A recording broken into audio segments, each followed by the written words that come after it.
Hi everyone, it's Marie here from Cutfiles. I'm back today sharing a process video using one, well actually it was a freebie file from June and it's called Family Fun.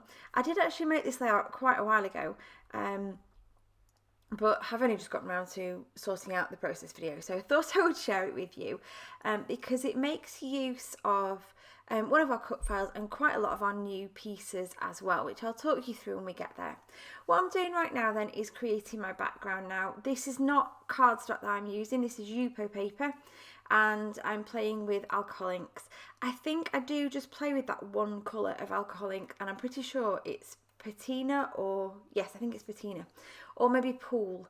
I forget exactly which shade and I can't read it from here because the bottle's the wrong way around, but basically all I'm doing is dropping on little drops of the alcohol ink colour and then dropping on top of that some isopropanol alcohol, which is basically the blending solution that you can buy. We happen to have it because we're doing lots of renovating on our house and my husband needed some for something else, so he ended up with a big bottle of it for various different purposes, so I have borrowed some, put it in a little dropper bottle and I am using it to it kind of waters down the alcohol ink. So when you drop the alcohol inks onto the page, they kind of spread and they dry very, very quickly. This, like I said, this is Yupo paper. Yupo is like a plastic paper, basically. You can't rip it, or it takes an awful lot to rip it.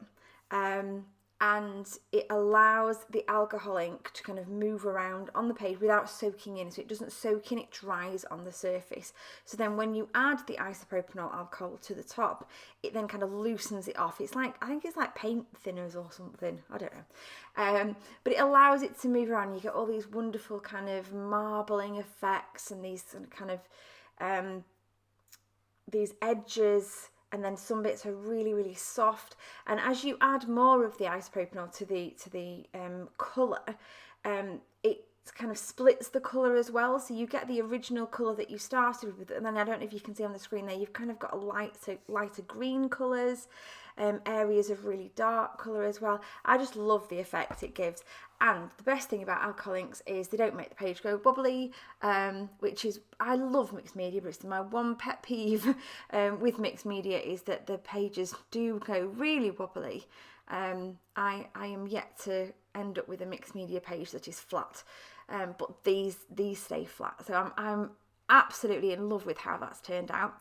So the cut file I'm using, like I said, is Family Fun. It's available now on the website, and I'm using these photographs of me and my husband and my son. This is last year, so this will be 2020, when lockdown restrictions were lifted just slightly and we were allowed to leave the house. And we went for a short walk in a forest, actually somewhere we'd not been before. We drove quite a way to get there. But it was a lovely forest with a river running all the way through the middle, and it was lovely. And Elliot had a whale of a time, the dog had a whale of a time. I've got wonderful pictures of the dog, which was absolutely caked from head to toe in mud because she ran in all the nasty ditches and things, but she had a whale of a time. Anyway, so what I've done so far is I've put the Yupo paper onto a sheet of Simple Stories.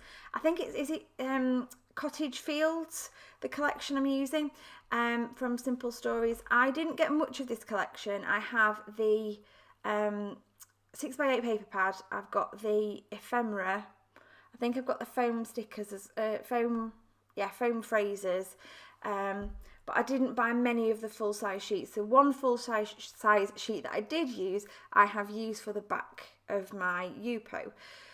You have to really put something on the back of Yupo because it's really thin, it's really floppy, and it needs a bit of strength and something to make it sturdy. So I've got that on the back of mine. So I'm using the 6x8 paper pad. I loved all the patterns in this collection, but I couldn't see myself using full sheets of it, so that's why I bought the 6x8.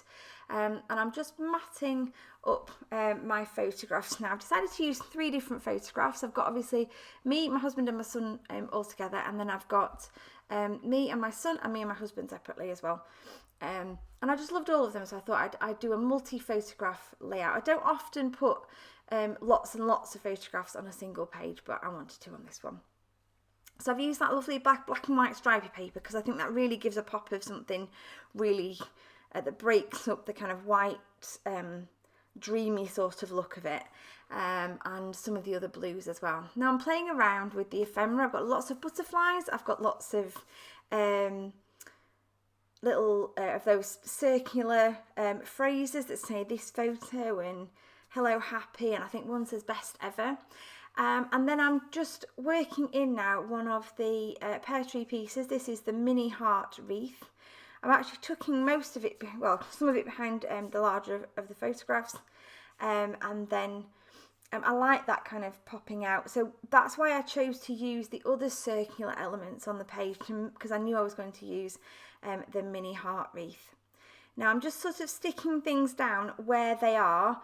I don't want to get much further on with this layout without sticking some things down and knowing where things are going to go, because otherwise I know what I'll end up doing, and I'll take everything off, I'll forget where it all was, and it'll never look the same again.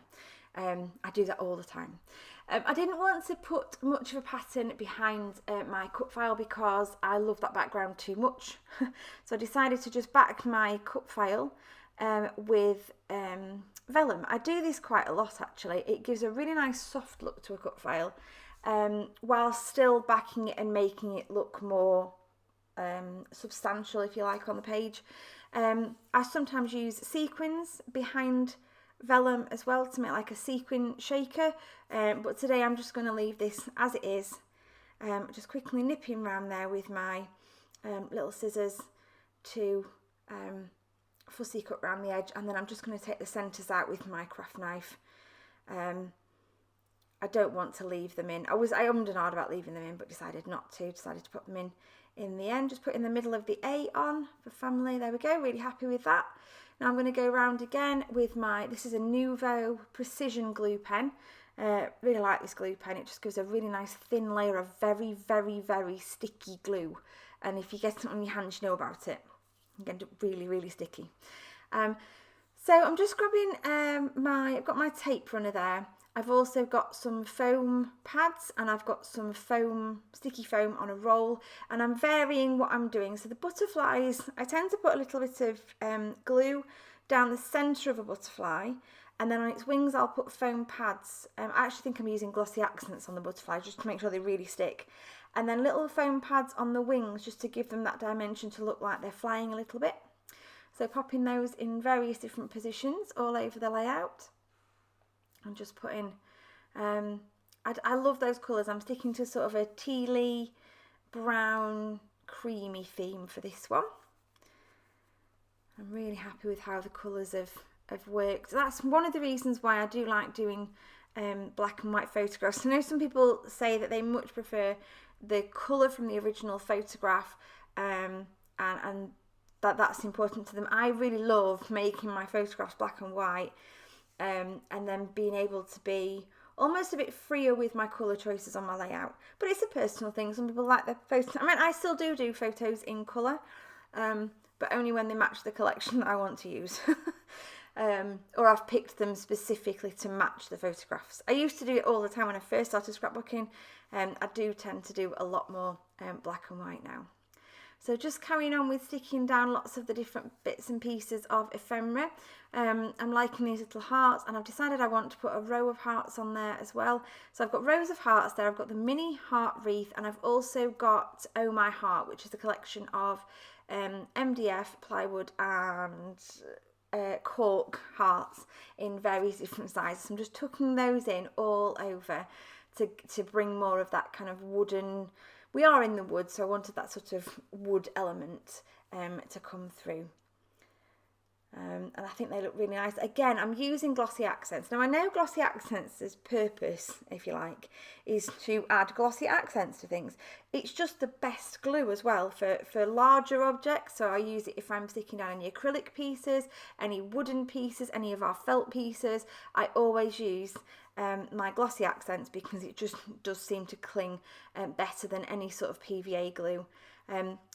My Nuvo adhesive that I use for my cut files, brilliant for cut files, just not the best for sticking down slightly larger things. So I'm just playing around now with what I'm going to put on the layout, where I'm going to put it. I do move these around an awful lot, and in the end I'm not sure that any of them make it. I think I might have taken them all off. Right, I'm just doing some twiddles of thread now and tucking those underneath various different parts of my layout. Now, with thread twiddles, I don't know if you saw, because it's moving so quickly, I tend to I don't wind it around my fingers like a lot of people do. I just kind of blob it down on my desk and then just gather it together.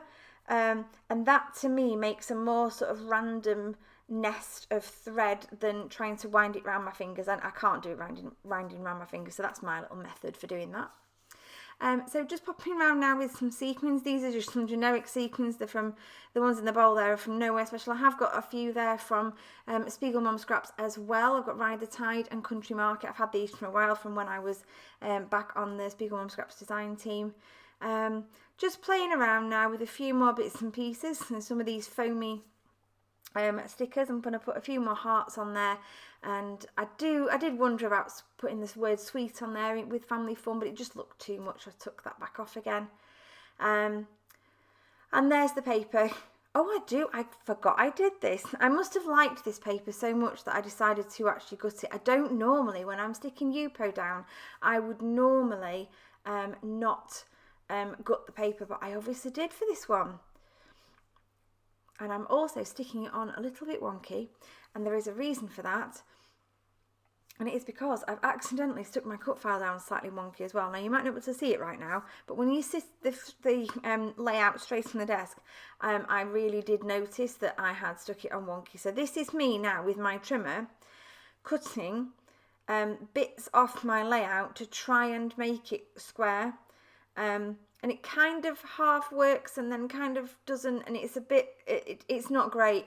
And I'm kind of wishing I hadn't bothered, and I just sort of left it and stuck it down wonky on that sheet. But it does the job eventually. I do get there eventually by trimming off extra little bits and pieces.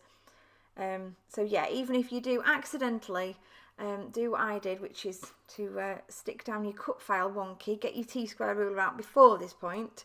But if you do what I did, you can always stick your page down deliberately wonky like I've done, so it's like skewed off to the side slightly, and then no one's ever going to know. No one ever will notice. Right, I'm loving how that's looking so far. I need to move just a couple of the pieces because they're now hanging off the edge of the page and they won't go into a page protector. Just popping a few last bits down with glossy accents that fell off when I was faffing about there.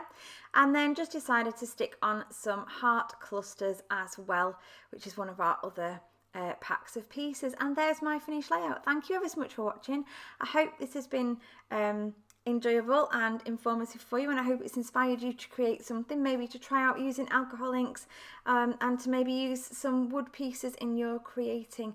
I love the effect that they give here, and I'm really happy with how this layout turned out as a whole. Thanks ever so much for joining me today. Don't forget to like and subscribe, and I will see you in the next one.